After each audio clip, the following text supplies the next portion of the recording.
Against the Gods Bab 2044, Hati Pedang yang Terguncang. Naga adalah satu-satunya ras binatang yang tersisa di abis. Mereka mengandalkan garis keturunan Dewa Naga yang kuat untuk melawan kerusakan debu jurang hingga hari ini. Naga-naga abis melayani naga leluhur sebagai raja, dan Hua Qingying akrab dengan aura terkuat mereka. Tentu saja, aura dan jiwa naga Yun Ce membuatnya tercengang. Saat Yun Ce menunjukkan satu demi satu anomali yang mustahil, dia telah tiba pada titik di mana dia bahkan tidak berani membayangkan, Tuan, yang telah menganugerahkan segalanya padanya. Siapakah sebenarnya jiwa kuno yang kuat ini? Pada saat itulah dia mendengar kata-kata, 10 tahun, dan lebih dari 100 tahun. Alisnya berkedut. Usia dan waktu itu langsung mengingatkannya pada seseorang. Itu adalah masalah yang mengguncang seluruh kerajaan dewa. Namun, pikiran itu hanya terlintas di benaknya. Dia tidak terlalu memikirkannya. Kamu kembali ke tanah. Hua Caili butuh beberapa saat untuk akhirnya pulih dari keterkejutannya. Dia kemudian berkata dengan suara mendesak, tentu saja aku tidak akan menyalahkanmu untuk ini. Ini adalah rahasiamu untuk disimpan, sama sekali tidak perlu bagimu untuk berbagi semuanya denganku. Di masa depan, pastikan kamu tidak membiarkan siapapun mendengar tentang ini. Jika tidak, itu mungkin mengundang bahaya yang tidak terduga. Raut wajah Yun Ce tampak rileks saat ia menerima perhatian alih-alih celaan dari Hua Caili. Jangan khawatir, saudariku. Aku tidak pernah berencana untuk tidak menaati nasihat guruku. Baik itu energi cahaya yang mendalam maupun jiwa nagaku, hanya kaulah yang pernah kutunjukkan. Kepercayaannya tidak hanya eksklusif dan diberikan tanpa syarat apapun, pengkhianatan darinya dapat dengan mudah menempatkannya dalam bahaya besar. Hua Caili mungkin sangat tidak berpengalaman, tetapi bahkan dia mengerti betapa berharganya kepercayaan ini. Sekali lagi, hatinya terguncang, dan hal itu masih terasa asing baginya. Namun tidak seperti sebelumnya, sebuah pertanyaan meluncur dari bibirnya hampir tanpa disadari, mengapa? Mengapa kamu begitu percaya padaku? Yun Ce tampak terkejut, bahkan ada sedikit kesadaran dan kebingungan di wajahnya. Tampaknya dia sendiri tidak tahu mengapa dia begitu mempercayainya. Pada akhirnya, dia berbisik, seolah-olah kepada dirinya sendiri, apakah ini yang dimaksud tuanku ketika dia berkata bahwa terkadang, kamu memang tidak bisa menahannya. Bibir Hua Caili sedikit terbuka, matanya beriak dengan perasaan yang tidak diketahuinya. Begitu kata-kata itu keluar dari mulutnya, Yun Ce tiba-tiba berbalik seolah menyadari ketidaktepatan komentarnya. Dia kemudian mengubah topik pembicaraan dengan canggung dan tegas, ngomong-ngomong soal usia, aku masih belum tahu berapa usiamu. Jangan tanya. Reaksi Hua Caili sungguh tidak terduga. Dia bahkan memalingkan wajahnya dan cemberut, Yeye gurumu pasti sudah mengajarimu bahwa menanyakan usia seorang wanita itu tidak sopan, kan? Panggil saja aku saudariku. Postur tubuhnya menunjukkan sikap keras kepala, dan entah mengapa telinganya memerah. Baiklah. Ucapannya mengejutkan Yun Ce, namun dia menganggukkan kepala dan berjanji, aku bersumpah tidak akan bertanya lagi. 3 monster jurang mendekat dari sisi kanan kita, aku akan menangani mereka. Itu adalah alasan yang tepat untuk melepaskan diri dari rasa malu, jadi Hua Caili tidak ragu untuk berbalik dan melepaskan pedang awan kaca miliknya ke arah mangsanya. Cahaya pedang itu menyilaukan, tetapi entah mengapa, pedang itu tidak mengeluarkan suara apapun. Ding! Terdengar bunyi ding yang sangat pelan sehingga hampir tidak dapat dirasakan bahkan oleh indera halus seorang praktisi yang mendalam, dan kedua binatang buas itu terpotong menjadi 2 sebelum mereka mendekat. Suara tubuh mereka yang hancur menghantam tanah terdengar sangat keras dibandingkan dengan itu. Pedang itu kemudian berputar balik, tidak menyentuh binatang buas ketiga sedikitpun. Namun, ketika pedang putih giok itu kembali ke punggung Hua Caili, binatang buas itu tiba-tiba terbelah menjadi belasan bagian tanpa peringatan. Setiap potongannya sebersih dan sehalus cermin. Binatang buas itu bahkan tidak sempat meraung.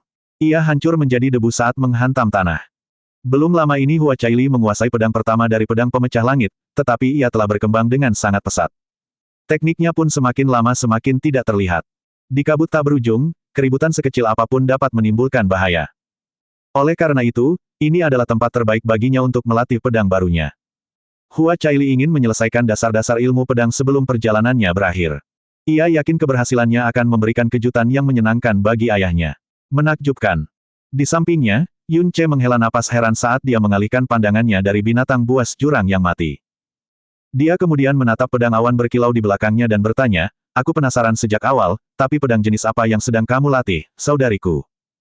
Kekuatan pedang dan niat yang dilepaskan pedangmu tidak hanya melampaui ruang, tetapi juga tipuan, tidak, lebih seperti membelokkan persepsi target. Yun Ce hampir tidak bisa menyembunyikan keheranannya. Aku sendiri adalah pengguna pedang, dan aku telah mendengar banyak cara menggunakan pedang dari guruku. Namun, aku belum pernah melihat yang seperti milikmu. Bibir Hua Caili bergerak-gerak. Dia tidak tahu harus berkata apa. Berkali-kali Yun Ce memberinya kepercayaan penuh. Berkali-kali pula, ketidakmampuannya melakukan hal yang sama membuatnya sangat malu. Sayangnya, kemungkinan besar identitasnya akan terungkap jika dia mengucapkan nama, pedang pemecah surga, jadi dia tidak bisa melakukan apapun yang terjadi. Ini adalah ilmu pedang yang hanya dimiliki oleh klanku. Ini berbeda dari ilmu pedangmu yang biasa. Akhirnya, Hua Caili tidak punya pilihan selain memberikan jawaban yang samar, aku baru mulai memahami tekniknya. Aku masih sangat jauh dari level ayah atau bibi. Yun Ce berhenti menekan dan menyipitkan matanya sedikit. Ia merenung, pedang yang membunuh musuh tanpa jejak dengan melampaui ruang dan mengubah persepsi, aku tidak bisa tidak menginginkan niat pedang seperti itu. Aku ingin tahu apakah aku bisa melihatnya sekilas dengan pedangku. Hua Caili segera menggelengkan kepalanya, tidak ingin dia membuang-buang energinya. Niat pedang ini membutuhkan beberapa niat pedang lain yang dikuasai sepenuhnya untuk bertindak sebagai dasar, dan seni pedang khusus untuk bertindak sebagai pemandu. Itu bukan sesuatu yang dapat dipahami seseorang melalui kultivasi dan pembelajaran normal. Setelah selesai berbicara, dia mendapati Yun Ce sudah memejamkan matanya. Dia sama sekali tidak bereaksi terhadap kata-katanya. Pedang pembasmi iblis penghancur surga telah berada di tangannya, memancarkan cahaya merah tua yang suci. Hua Caili mengangkat tangannya, tetapi pada akhirnya dia tidak menghentikannya melihat betapa seriusnya dia terlihat. Saat berikutnya, bila pedangnya bergetar sedikit, dan dia melepaskan niat pedangnya. Bang! Persepsinya mengatakan bahwa kekuatan dan maksud pedang itu telah menempuh jarak 30 meter dan meledak 30 meter jauhnya. Ketika dia memeriksa hasilnya, dia menemukan bahwa dia benar sekali. Yang berarti dia gagal meniru karakteristik pedang pemecah langit. Hua Caili mencoba menghentikannya lagi, tetapi sekali lagi, Yun Ce telah menutup matanya. Dia tampak bertekad untuk berhasil, apapun yang terjadi. Dia tidak punya pilihan selain cemberut dan menunggu. Untuk mengolah pedang pemecah surga, seseorang harus terlebih dahulu mengolah pedang penantang surga, pedang penakluk surga, dan pedang pengendali surga. Hanya dengan menguasai semuanya, seseorang memperoleh hak untuk mempelajari pedang pemecah surga. Tetapi hanya hak itu saja. Diperlukan keberuntungan, bakat, dan kekuatan pemahaman yang luar biasa untuk benar-benar melakukan kontak dengan niat pedang pemecah surga yang sebenarnya. 1 napas, 2 napas, 10 napas. Yun Ce membuka matanya. Pedang pembunuh iblis pemukul surga bergetar lagi, dan niat pedang mengalir melaluinya. Ledakan. Dalam persepsinya, kilatan pedang yang ditarik kembali menyelimuti ruang 10 meter di depan Yun Ce, tetapi ledakan sebenarnya datang dari langit lebih dari 10 meter jauhnya. Kekuatan pedang itu sangat lemah sehingga bahkan tidak dapat menghancurkan batu. Namun, mata Hua Caili melebar seperti piring, dan pikirannya menjadi kosong untuk sementara waktu. Jauh di atas langit, kaki Hua Qingying jatuh setengah inci. Begitu terkejutnya dia sehingga auranya hampir bocor. Fiuh. Yun Ce menghela napas sedikit dan berkata, ini memang agak sulit, Saudariku, ada apa? Saat ini, mata Hua Caili menyerupai bulan purnama yang tidak lagi berusaha menyembunyikan keindahan dan kemurnian tertinggi dari dunia jurang ini, meskipun, ekspresinya tampak sedikit kasar untuk seseorang yang dikenal sebagai putri dewa penghancur surga. Beberapa napas kemudian, putri ilahi pemecah surga yang tercengang akhirnya berhasil merangkak keluar dari reruntuhan yang merupakan akal sehatnya. Meski begitu, mulutnya terbuka dan tertutup beberapa kali sebelum akhirnya berkata, bagaimana? Bagaimana? Bagaimana kamu melakukannya? Pada saat yang sama, Hua Qingying mengerang pelan, tidak mungkin. Tentu saja, gumpalan niat pedang itu sangat lemah dan ringan. Itu sama sekali tidak bisa digunakan dalam pertarungan sungguhan. Namun, tidak diragukan lagi itu adalah gumpalan niat pedang pemecah surga yang sebenarnya. Hua Fusen, penguasa kerajaan Dewa Pemecah Langit saat ini, telah menghabiskan 400 tahun untuk menguasai secercah pertama niat pedang penghancur surga. Hua Qingying, sang peri pedang, yang bakatnya dalam ilmu pedang jauh melampaui Hua Fusen, telah menghabiskan waktu 77 tahun untuk menguasai secercah pertama niat pedang penghancur surga. Adapun Hua Caili, orang pertama di kerajaan Dewa Zetian yang memiliki esensi ilahi yang sempurna dan bakat pedang tertinggi dalam sejarah abis. Telah menghabiskan 9 tahun untuk menguasai secercah pertama Heaven Breaker Sword Intent. Itu adalah prestasi yang akan dikenang sebagai keajaiban yang mustahil untuk selamanya. Tapi Yun Ce, dia tidak berasal dari kerajaan Dewa Penghancur Surga. Dia tidak memiliki pedang penantang surga, pedang penakluk surga, dan pedang pengendali surga, apalagi ilmu pedang penghancur surga. Namun, Hua Qingying tidak pernah meragukan inderanya sebanyak ini sepanjang hidupnya. Ini adalah pertama kalinya dia meragukan akal sehatnya, yang paling dikenalnya, yang paling dibanggakannya, dan yang secara praktis diwujudkannya dalam tubuh dan jiwa, sedemikian dalamnya hingga pecah seperti kaca. Kembali ke tanah, Yun Ce memasang ekspresi terkejut yang pantas dan bertanya, ini sepertinya tidak terlalu sulit, saudariku. Ada yang salah. Tidak, kelihatannya terlalu sulit. Hua Caili menggelengkan kepalanya keras-keras dan tergagap hampir tidak jelas, tapi, kamu bahkan belum berlatih, kamu bahkan tidak memiliki ilmu pedang. Bagaimana mungkin kamu bisa? Seni pedang. Yun Ce menggelengkan kepalanya dan berkata dengan mata jernih dan murni, guruku tidak pernah mengajariku seni pedang. Bahkan, dia tidak pernah mengizinkanku untuk mengolah seni pedang apapun. Li Su, apa maksudmu? Hua Qingying, kenapa begitu? Bingung tak terbayangkan, Hua Caili bertanya tanpa sadar. Yun Ce menjawab, guruku mengatakan kepadaku bahwa ilmu pedang sudah mati, tetapi niat pedang masih hidup. Jika kamu mencoba mengendalikan kehidupan dengan kematian, maka pedangmu juga akan kaku dan mati. Tetapi bagaimana kamu bisa mewujudkan niat pedangmu tanpa ilmu pedang? Bagaimana kamu bisa berlatih pedang? Hua Caili bergumam. Yun Ce mengangkat tangannya, dan pedang pembunuh iblis pemukul surga bersinar sedikit lebih terang, niat pedang harus tumbuh dari hati, tubuh, dan pedang, tentu saja. Seni pedang sama sekali tidak diperlukan. Hua Caili belum pernah mendengar teori seperti itu sebelumnya. Hua Qingying, peri pedang, juga belum pernah mendengar teori seperti itu. Tentu saja tidak. Bagaimanapun, itu adalah kebohongan besar dari Yun Ce. Jauh di dalam lautan jiwanya, Li Su mendesah pelan. Dia akhirnya mengerti mengapa Yun Ce memintanya untuk memberitahunya tentang seni pedang penghancur surga. Itu adalah taktik tercela lainnya untuk mencapai tujuannya. Dilihat dari reaksi besar Hua Caili, jelas bahwa dia telah berhasil. Jelas bahwa jawabannya hanya membuat Hua Caili semakin bingung, jadi Yun Ce menambahkan, jalan pedang guruku cukup aneh.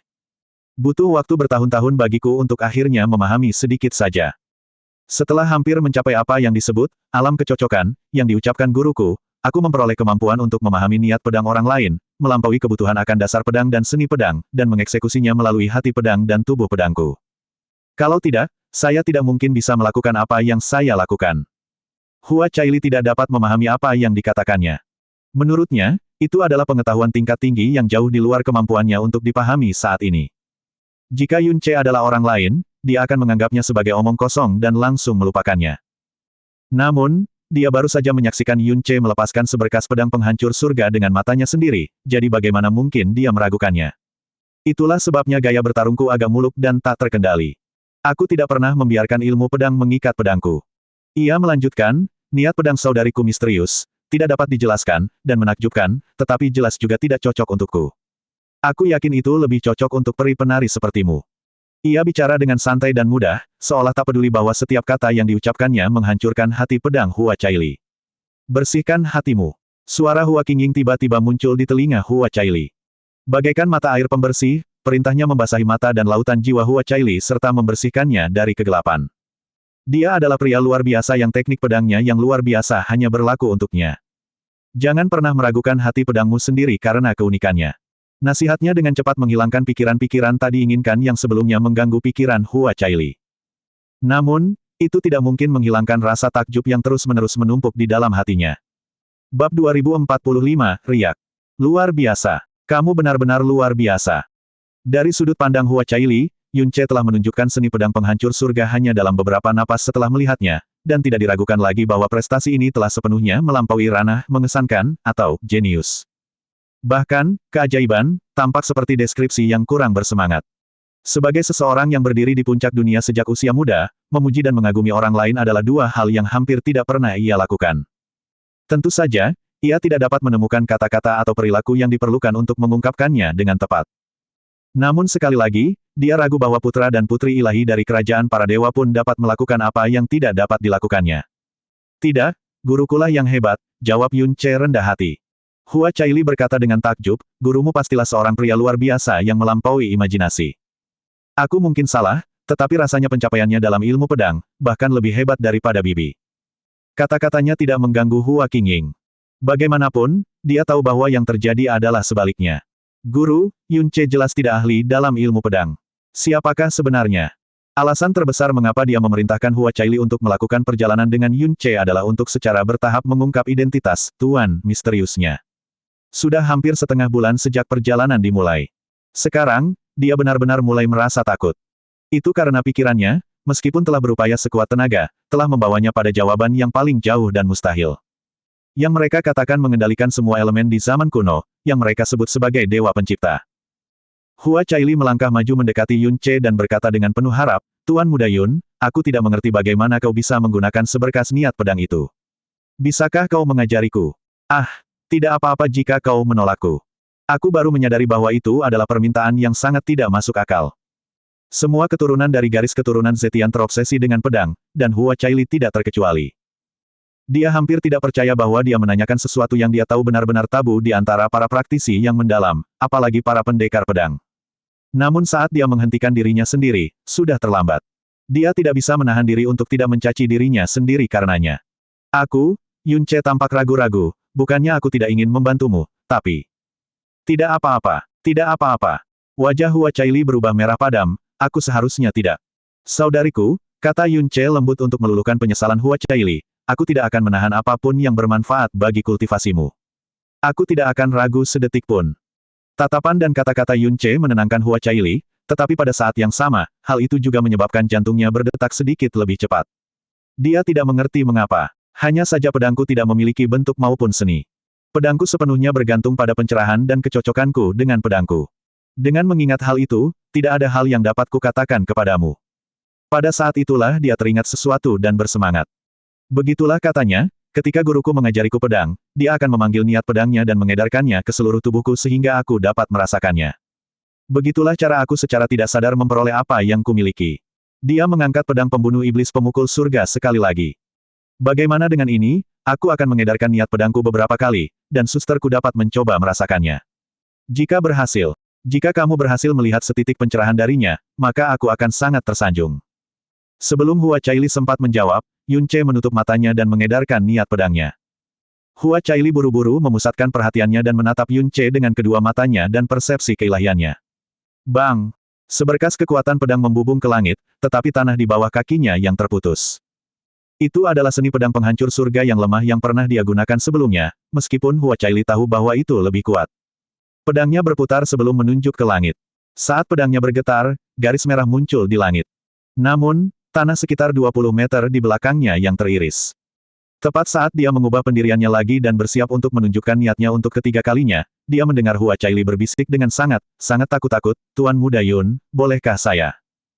Dia tanpa sadar menggigit bibir bawahnya, dan mata indahnya mengamati sekitar cukup lama sebelum akhirnya dia berbicara, bolehkah aku meletakkan tanganku di lenganmu? Dia bukan Yun Ce, dia tahu dia tidak akan pernah bisa melampaui kebutuhan akan dasar-dasar pedang dan seni pedang serta mewujudkan hati dan bentuk pedang hanya dengan merasakan niat pedang mereka. Itulah sebabnya dia ingin menyentuh Yun Ce dan merasakan langsung peredaran niat pedangnya. Bahkan saat Yun Ce mengubah ekspresinya menjadi ekspresi terkejut, dia berpikir dalam hati, dia sudah terpikat. Dan di sini aku siap menggodanya setidaknya selama 3 hari atau lebih. Apakah karena dia benar-benar terobsesi dengan pedang, atau karena, ku begitu bagus sehingga kami menjadi lebih dekat dari yang kukira. Ini, aku. Tuan Muda Yun biasanya begitu tenang sehingga tidak mengherankan jika orang-orang mengira dia tidak bisa merasakan emosi, tetapi sekarang, dia tergagap seperti anak kecil, kalau menurutmu itu baik-baik saja, maka tentu saja. Tentu saja kamu bisa, saudariku. Penampakan itu begitu langka sehingga kepanikan Hua Caili pun berkurang dan digantikan oleh rasa heran dan penasaran. Baiklah, aku akan melanjutkan. Yun Ce segera menutup matanya dan sekali lagi menunjukkan niat pedang penghancur surga. Hua Caili melangkah maju dan mengangkat tangannya. Jari-jarinya tampak seputih salju, dan jari-jarinya memancarkan cahaya giok murni meskipun kabut tak berujung gelap dan suram. Dia bergerak perlahan. Ketika Yun Ce mengangkat pedangnya, jari-jarinya akhirnya menyentuh lengan Yun Ce. Namun, dia tidak merasakan kain biasa dari pakaian hitamnya. Tidak, dia merasakan kulitnya. Setelah bertempur dalam pertempuran yang tak terhitung jumlahnya di kabut tak berujung, wajar saja jika pakaian Yun Ce rusak di sana-sini. Kebetulan, Hua Caili kebetulan memegang bagian pakaiannya yang rusak. Jadi, terjadilah kontak fisik. Tampaknya seperti kebetulan, tetapi Lisu dengan jelas melihat Yun Ce melarutkan pakaiannya di mana jari-jari Hua Caili akan menyentuh lengannya. Berkat debu jurang, baik Hua Caili maupun Hua Qingying yang jauh tidak menyadari apapun. Sensasi hangat itu langsung membekukan Hua Caili di tempatnya. Pada saat yang sama, sensasi asing yang tidak dapat ia gambarkan dengan cepat menguasai tubuh dan jiwanya. Tatapannya goyah. Butuh beberapa saat sebelum akhirnya dia menyadari apa yang baru saja terjadi dan mencoba untuk mundur. Namun, sebelum dia bisa melakukannya, niat pedang aneh mulai beredar di sekitar Yun Ce dan menyebar ke jari-jarinya. Pikirannya langsung tajam dan menyingkirkan semua pikiran yang mengganggu. Menggunakan hati pedangnya seperti manusia menggunakan mata mereka sendiri, dia dengan cepat mengumpulkan fokusnya dan melakukan segala daya untuk memahami setiap helai ki pedang, setiap sirkulasi niat pedang. Dan apa yang disebut kecocokan antara pedang, tubuh, dan hati. Ses. Berdengung. Yun Ce hanya bisa mengeluarkan sedikit niat pedang penghancur surga setiap kali, dan dia tidak memiliki keterampilan untuk mengeksekusinya tanpa jejak seperti Hua Caili. Oleh karena itu, setiap eksekusi menghasilkan jenis suara yang berbeda. 4 ayunan kemudian, Yun Ce tiba-tiba berhenti dan mengembuskan napas dalam-dalam. Kemudian, dia melirik Hua Caili hanya untuk mengalihkan pandangannya dengan tergesa-gesa dan berkata dengan canggung, Apakah kamu mendapatkan sesuatu, saudariku? Hua Caili perlahan membuka matanya.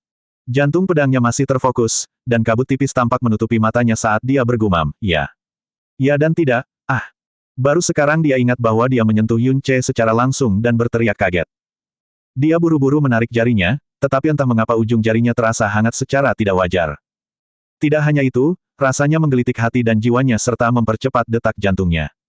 Bibi berkata kalau laki-laki itu beraliran yang. Apakah karena itu tubuh mereka jadi panas?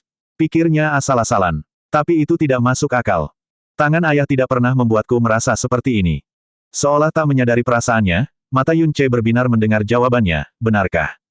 Seperti yang diharapkan dari saudariku. Butuh waktu bertahun-tahun bagiku untuk akhirnya menangkap perasaan, tidak jelas ini. Tak kusangka kau akan langsung mengetahuinya. Hua Caili jelas terkejut dengan reaksinya. Yun Ce melanjutkan dengan nada serius, guruku pernah berkata seperti ini kepadaku, apa yang ada mungkin terasa seperti tidak ada, dan apa yang tidak ada mungkin terasa seperti ada. Niat pedang mungkin tidak ada, dan tidak ada mungkin merupakan niat pedang. Ketika kau akhirnya memahami ini, kau akan mulai mengalami awal pencerahan. Dengan mengingat hal itu, kultivasimu dalam ilmu pedang sungguh mengesankan, saudariku. Benarkah? Hua Caili menjawab sambil mempertanyakan perasaannya sendiri berulang kali ketika tiba-tiba, dia menyadari bahwa raut wajah Yun Ce tampak agak tidak normal. Bingung, dia bertanya, napasmu tampaknya agak terganggu, Tuan Muda Yun. Ada apa? Rasa malu yang belum pernah ia lihat sebelumnya tiba-tiba muncul di wajah Yun Ce dengan kekuatan penuh. Ia bahkan dengan paksa mengalihkan pandangannya seolah-olah sedang panik akan sesuatu. Begitu dia mengalihkan pandangannya dari wanita itu, dia akhirnya menemukan kembali ketenangannya sebelumnya dan menjawab, ini pertama kalinya aku menyentuh wanita, jadi aku, agak, sedikit panik. Li Su. Apa? Hua Caili berseru kaget. Sambil menatap Yun Ce seolah melihatnya dalam cahaya yang sama sekali baru, dia bertanya, kamu telah pergi ke banyak tempat dan mengalami banyak hal, bukan? Bagaimana mungkin kamu belum pernah menyentuh seorang wanita sebelumnya? Bagaimana dengan Putri Helian dari alam jurang kilin itu? Dia menambahkan ketukan kemudian, meskipun dia tidak tahu mengapa dia memikirkannya. Tidak, sama sekali tidak, bantah Yun Ce tanpa ragu sedikitpun. Guruku memperingatkanku bahwa cinta antara pria dan wanita adalah kanvas yang paling indah di dunia, dan juga pisau yang paling menyakitkan. Beliau berkata kepadaku bahwa sebagai seorang pria, aku tidak boleh menyakiti hati seorang gadis. Menyentuh seorang wanita yang telah memberikan hatinya kepadaku, dan wanita yang telah aku janjikan untuk kulindungi selamanya, adalah satu hal, tetapi jika tidak, maka aku tidak boleh menyentuhnya. Saya tidak pernah melupakan nasihat guru saya, itulah sebabnya saya selalu menjaga jarak yang jelas antara diri saya dan semua wanita sejak memasuki dunia ini. Saya mungkin telah tinggal di Kekaisaran Helian untuk beberapa waktu, tetapi saya tidak pernah menyentuh sedikit pun rambut putri pertama, secara harfiah. Hua Caili mencoba mengingat apakah Yun Ce pernah melakukan kontak fisik dengan Putri Helian selama konferensi Jurang Kilin. Tidak diketahui apakah dia pernah menyentuhnya saat dia tidak melihat, tetapi paling tidak, dia sendiri tidak dapat mengingat momen seperti itu. Tanpa sadar, dia tertawa kecil. Menyadari betapa tidak sopannya itu, dia buru-buru menghentikan dirinya dan menutup mulutnya. Menyadari Yun Ce tampak semakin malu, dia buru-buru mencoba menghiburnya dengan caranya sendiri. Sejujurnya, kamu adalah pria pertama yang pernah kusentuh juga, jadi. Kita impas. Ayah tidak masuk hitungan, kan? Jawaban Hua Caili membuat Yun Ce menoleh ke belakang dengan heran. Tatapan mereka bertemu cukup lama sebelum mereka berdua tertawa terbahak-bahak. Jadi, bolehkah aku memahami niat pedangmu dengan cara ini di masa depan? Hua Caili bertanya dengan penuh harap dan sedikit rasa malu serta gentar. Tentu saja bisa. Yun Ce mengangguk dengan serius.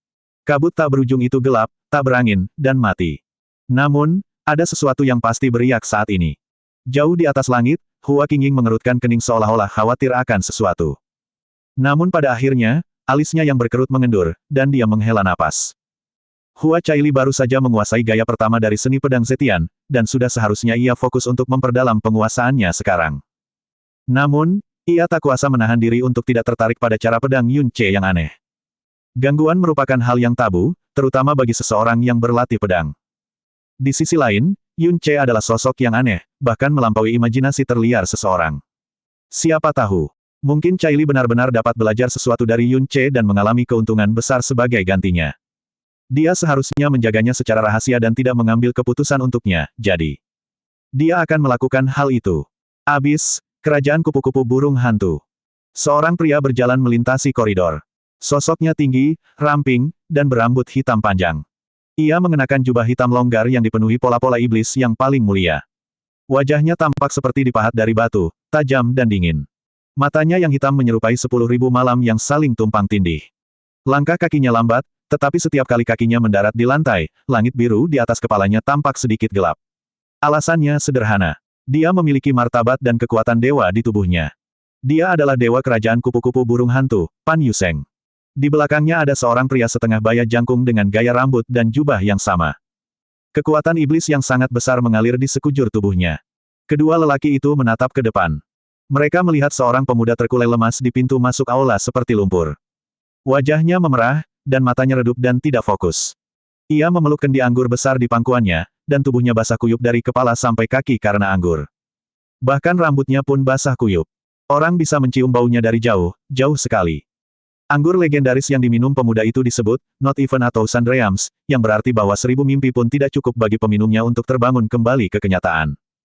Sayangnya, pada tingkat budidaya mereka, hanya dibutuhkan sedikit usaha untuk menetralkan anggur yang 1000 kali lebih kuat dari ini. Pemuda itu ingin mabuk. Itulah sebabnya ia mencari anggur paling manjur yang bisa ditemukannya untuk mematikan semangatnya. Sepertinya ia ingin tenggelam dalam mimpi abadi, tidak pernah terbangun lagi. Alis Pan Yuseng berkerut, dan tekanan dingin yang keluar dari tubuhnya sesaat bahkan membekukan pria di belakangnya. Namun, dia segera mengalihkan pandangan dari pemuda itu. Dia melangkah melewatinya seolah-olah pemuda itu tidak ada. Kemudian, dia berhenti total, menoleh ke belakang, dan berkata dengan kasar, "Dasar kamu kurang ajar. Berapa lama lagi kau akan mengabaikan dirimu sendiri?" Kata-kata marah dari seorang dewa dapat menyebabkan langit dan bumi bergetar, tetapi pemuda itu hanya mengangkat kepalanya sedikit dan menatap penguasa kerajaan kupu-kupu burung hantu dengan matanya yang suram. Lama kemudian, dia akhirnya menyadari siapa yang sedang dia lihat, tetapi alih-alih menenangkan diri dengan tergesa-gesa, dia hanya menyeringai acuh tak acuh dan mabuk. "Itu kamu, ayah." Bersendawa. Ia bersendawa keras dan tanpa peduli dengan sopan santun, suaranya tidak memiliki rasa hormat yang seharusnya dimiliki seseorang saat menghadapi seorang dewa atau seorang ayah. "Apa yang terjadi? Dewa sepertimu tidak mungkin punya waktu untuk repot-repot dengan sampah tak berguna sepertiku." Bersendawa. Bab 2046, Putra Ilahi yang Patah Hati. "Buang," kata lelaki parubaya di belakang dewa kupu-kupu burung hantu, "kamu tidak perlu bersikap seperti ini." "Hahaha, hahaha." Pan Buang mengangkat kepalanya dan tertawa seperti orang gila, tidak peduli dengan kenyataan bahwa kendi anggurnya telah tumpah ke tubuhnya. "Dengarkan saja gelar yang diberikan ayahku kepadaku saat aku menjadi putra dewa. Dia benar-benar orang yang memiliki pandangan jauh ke depan yang tajam, bukan? Sekarang setelah aku menjadi satu dengan lumpur, ayah tidak akan pernah perlu khawatir tentang kesombongan atau kebodohan dariku lagi, hehahaha." Wajah Pan Yuseng semakin gelap. Sampai-sampai ki hitam muncul di antara kedua alisnya. Pria parubaya itu buru-buru melangkah maju dan menatapnya dengan tenang. Kemudian, dia berkata, "Kamu mungkin bukan anak dewa lagi, Buang, tetapi pikiran untuk meninggalkanmu tidak pernah terlintas di benak ayahmu. Jika dia benar-benar telah meninggalkanmu, lalu mengapa dia? Diam kamu, orang tua." Pan Buang melirik pria parubaya itu dengan seringai miring yang meneteskan cemoohan. "Dulu, kau bersumpah akan mendukungku dengan hidupmu selama kau hidup. Namun, ketika Pan Buzuo menginjak kepalaku, kau bahkan tidak memberiku satu kentut pun. Kamu pikir kau punya hak untuk mendidikku?" Meludah. Pan Buang benar-benar meludahkan gumpalan air liur berbau alkohol pada keduanya. Ada beberapa orang di abis yang belum pernah mendengar nama Pan Buang. Bagaimanapun juga, itu adalah nama anak dewa dari kerajaan dewa, kupu-kupu burung hantu. Namun itu semua sudah berlalu. Setiap generasi, 6 kerajaan dewa abis akan berusaha keras untuk menemukan pembawa dewa berikutnya. Setiap kali mereka berhasil, seluruh kerajaan dewa akan mengadakan perayaan terbesar. Namun pada generasi ini, banyak pembawa dewa telah membangkitkan hakikat keilahian mereka di banyak kerajaan dewa. Kerajaan Dewa Malam Abadi dan Kerajaan Dewa Penenun Mimpi adalah dua contohnya. Bahkan kerajaan dewa kupu-kupu burung hantu, kerajaan dewa yang paling lemah karena jumlah pembawa dewa mereka yang langka, telah menemukan pembawa dewa kedua mereka dalam waktu yang sangat singkat. Pembawa dewa pertama mereka adalah Pan Buwang. Upacara penganugerahannya telah mengguncang dunia dan bahkan dihadiri oleh Kaisar Yuan sendiri. Ini adalah kehormatan yang tak tertandingi yang belum pernah dinikmati oleh anak dewa atau dewi lainnya. Sayangnya, hanya 2000 tahun kemudian, kerajaan dewa kupu-kupu burung hantu menyambut pembawa dewa keduanya. Seolah itu belum cukup buruk, pembawa dewa itu adalah seseorang yang esensi dan bakat ilahinya melampaui Pan Buwang. Bagi kerajaan dewa, warisan dari dewa sejati melampaui segalanya. Tentu saja, hanya pembawa dewa yang paling luar biasa yang memenuhi syarat untuk menjadi anak dewa atau dewi. Kerajaan dewa kupu-kupu burung hantu tidak pernah menyambut dua pembawa dewa dalam generasi yang sama hingga saat itu. Hasilnya, Pan Buwang menjadi anak dewa pertama yang digulingkan dalam sejarah kerajaan dewa kupu-kupu burung hantu. Dahulu kala, ia cukup naif untuk berpikir bahwa ia akan kembali ke kehidupan sebelumnya begitu ia digulingkan. Itu bertahan sampai kenyataan menghentakkannya ke jurang. Dahulu kala, ia memiliki pusat perhatian terbesar di kerajaan kupu-kupu burung hantu serta menikmati tingkat otoritas dan sumber daya yang bahkan tidak berani diimpikan oleh orang lain. Saudara-saudaranya, saudara perempuannya, dan bahkan orang yang lebih tua memperlakukannya dengan penuh hormat dan rasa hormat, bahkan sampai bertekuk lutut hanya untuk mendapatkan perhatiannya. Ketika ia tiba-tiba jatuh dari puncak, seakan-akan semua pengalaman itu tiba-tiba menjadi aib terbesar bagi setiap orang yang pernah menjilatnya. Mereka mulai menghina, mengejek, dan bahkan menginjak-injaknya 2 kali lipat seolah-olah berusaha menebus semua kerendahan hati dan sanjungan yang mereka lakukan sebelumnya. Selain itu, jelas bahwa anak dewa yang baru akan menganggap anak dewa sebelumnya sebagai ancaman. Semakin mereka menginjak-injaknya, semakin dalam mereka menenggelamkannya ke dalam lumpur, semakin anak dewa yang baru dan calon dewa sejati akan lebih menyukai mereka, bukan? Memalukan. Pan Yuseng akhirnya tidak dapat menahan amarahnya lagi dan melampiaskannya. Terdengar suara tamparan keras, dan Pan Buwang terlempar ke udara. Pilar darah menyembur keluar dari mulutnya. Telapak tangan Pan Yuseng menegang. Ia tidak menyangka Pan Buwang akan menerima tamparannya tanpa perlawanan apapun. Dahulu kala, Pan Buwang adalah putra kesayangannya. Yang paling ia banggakan dibanding putra lainnya. Pan Yuseng bukanlah orang yang tidak berperasaan, jadi bagaimana mungkin ia bisa memandang putra kesayangannya itu seperti tidak ada apa-apanya. Ia menyesali luapan amarahnya saat ia menyerang Pan Buwang. Namun, ia adalah seorang penguasa kerajaan. Ia tidak bisa menunjukkan kelemahan dimanapun ia berada, jadi, dia hanya mengeluarkan suara, "Huff," yang dingin dan berat. Pan Buwang berguling-guling di lantai beberapa kali sebelum akhirnya berhenti. Ia memuntahkan beberapa suap darah tanpa terkendali saat ia tergeletak di tanah. Namun, ketika ia akhirnya mengangkat kepalanya, seringainya semakin menjadi-jadi dan penuh ejekan, "Hehehe, maaf sekali telah membuat orang sibuk sepertimu secara pribadi memberi pelajaran kepada putramu yang tidak berguna ini, ayah." Hehehehe. Pan Buwang memuntahkan bercak-bercak darah hampir di setiap kata yang diucapkannya.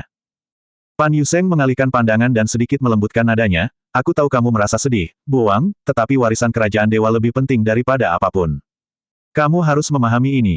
"Saya mengerti. Tentu saja saya mengerti." Pan Buwang perlahan berdiri.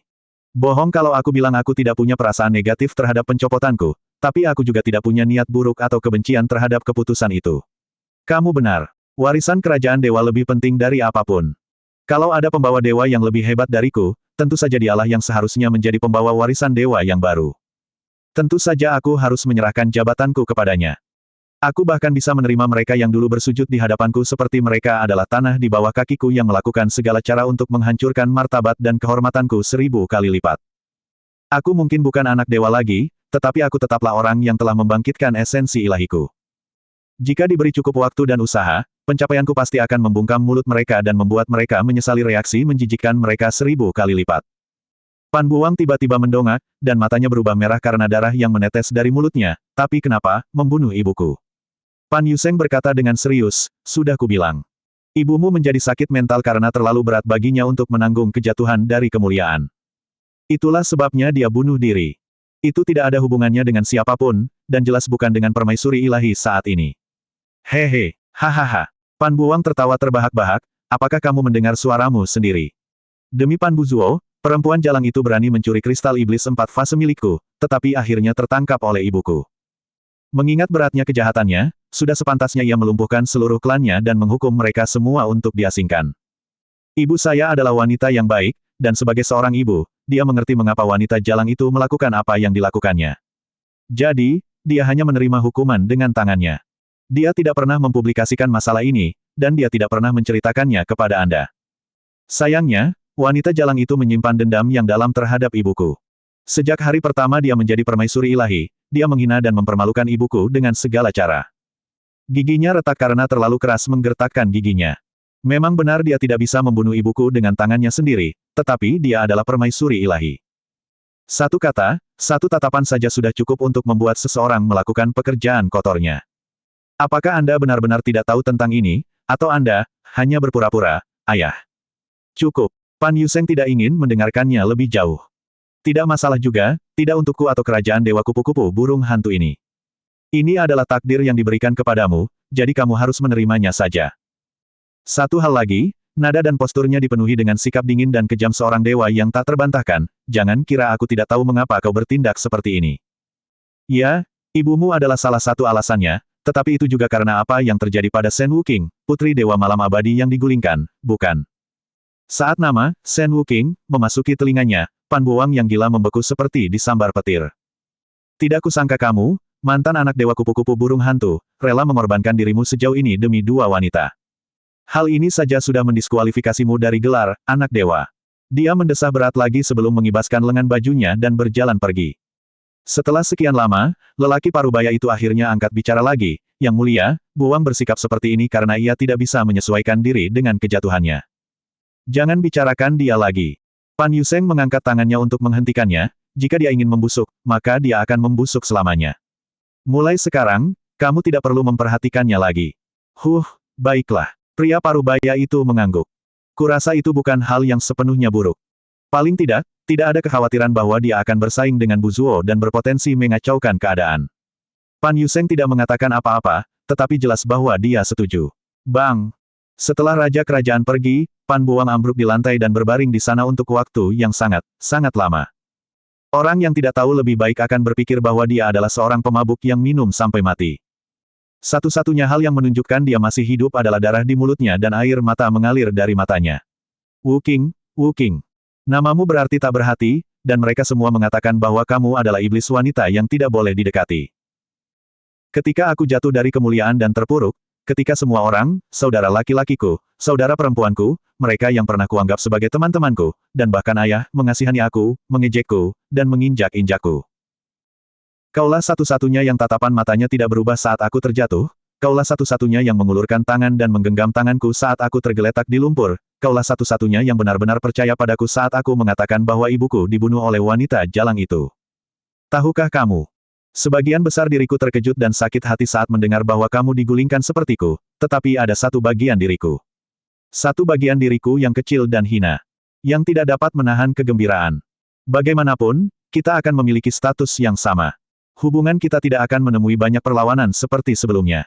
Tapi kenapa? Bagaimana kau bisa meninggalkanku selamanya? Wuking, kau benar-benar tidak berperasaan, ya. Apakah ini takdir kita? Apakah hubungan kita benar-benar hanya sebuah mimpi yang lemah lembut, menyedihkan, dan fantastis yang mungkin tidak akan pernah menjadi kenyataan? Sebuah mimpi. Matanya yang tadinya kabur akhirnya kembali jernih sedikit. Dia perlahan bangkit berdiri, gerakannya lambat bagaikan ranting mati yang diseret melewati lumpur. Mimpi, penenun mimpi.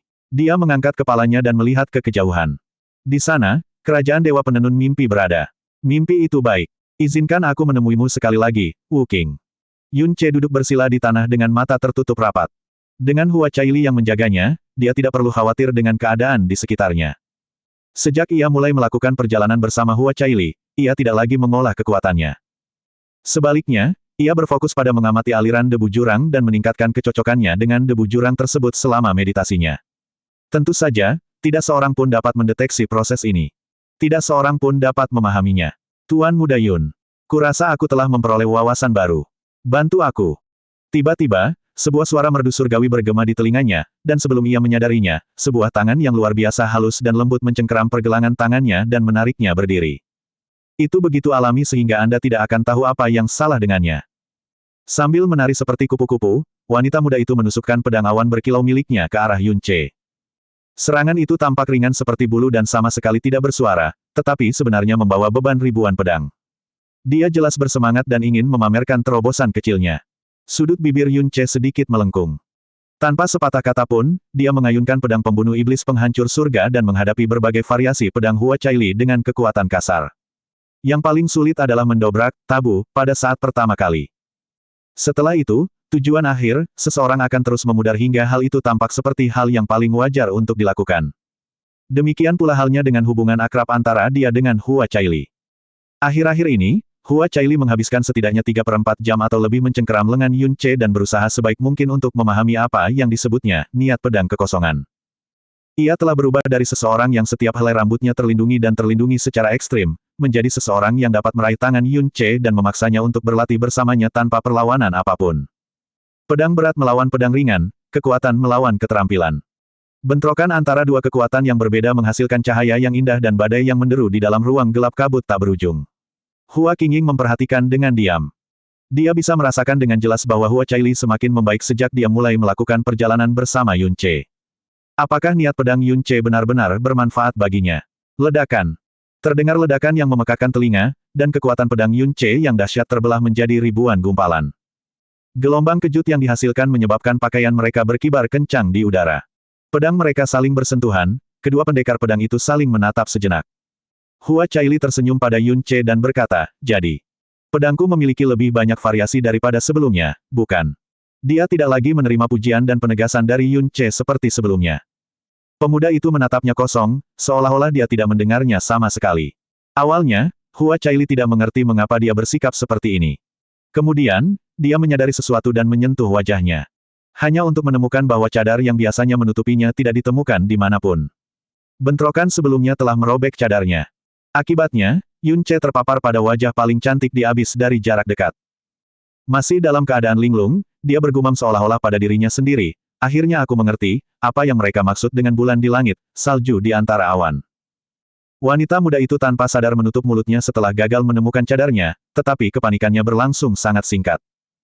Dia melepaskan tangannya, melengkungkan bibirnya membentuk senyum kecil, dan menatap tajam ke mata pemuda itu, sambil berkata, ini pertama kalinya aku mendengar pujian yang begitu hebat. Seperti yang diharapkan darimu, Tuan Muda Yun. Ini bukan pertama kalinya seseorang terpesona oleh raut wajahnya dan menghujaninya dengan pujian. Ia sudah lama terbiasa dengan hal itu. Namun, ada sesuatu yang terasa berbeda tentang pujian ini. Entah karena alasan apa, hal itu membuatnya merasa bahagia seperti belum pernah sebelumnya. Yun Ce akhirnya sadar kembali dan buru-buru mengalihkan pandangan dari wajah Hua Caili. Pedang pembunuh iblis pemukul surga juga diarahkan ke tanah. Setelah mengambil waktu sejenak untuk menenangkan diri, dia akhirnya berkata dengan nada tulus, aku sudah tahu bahwa kau akan terlihat seperti Dewi, saudariku, tapi ini. Untuk beberapa saat, dia tidak dapat menemukan kata untuk menggambarkan penampilannya atau keterkejutannya. Anda sungguh tampak menawan, Tuan Muda Yun, Hua Caili membalas pujian itu dengan tulus. Setidaknya, satu-satunya lelaki yang dikenalnya yang penampilannya lebih unggul daripada Yun Ce adalah lelaki yang paling ia hormati setelah keluarganya, yakni Kaisar Yuan. Yun Ce menggelengkan kepalanya sambil tersenyum, penampilanku sangat biasa saja. Bagaimana mungkin kamu bisa menempatkan mereka di tempat yang sama dengan milikmu, saudariku? Jika aku tidak pernah bertemu denganmu, aku tidak akan percaya bahwa ada wanita yang bisa secantik ini. Menyebutmu sebagai keajaiban, adalah pernyataan yang meremehkan. Hua Caili tertawa kecil sekali. Dengan lambaian tangannya, dia menangkap kerudung yang melayang agak jauh tetapi tidak menempelkannya kembali ke wajahnya. Sebaliknya, dia menyingkirkannya dan benar-benar mencondongkan tubuh lebih dekat ke Yun Ce, seringai menggoda menari di wajahnya. Kalau begitu, aku mendorongmu untuk lebih sering melihatnya dan memberiku banyak pujian setiap hari, hehehe. Yun Ce tersenyum sendiri. Itu mungkin sebuah kehormatan yang tidak berani diimpikan oleh semua pria di dunia. Saat Hua Caili mencondongkan tubuhnya ke depan, pandangannya terhalang oleh warna merah yang tidak wajar dari pedang pembasmi iblis pemukul surga. Pandangannya sedikit bergeser saat dia bertanya, saya sudah lama ingin bertanya, tetapi aura pedang Anda sangat tidak biasa, Tuan Muda Yun. Pedang ini tidak seperti pedang lain yang pernah saya lihat. Apa namanya? Yun Ce menjawab tanpa ragu, ini adalah hadiah dari guruku. Namanya adalah, Awan Kaca, Yun Li. Hua Caili tiba-tiba mendongak dengan mata terbelalak.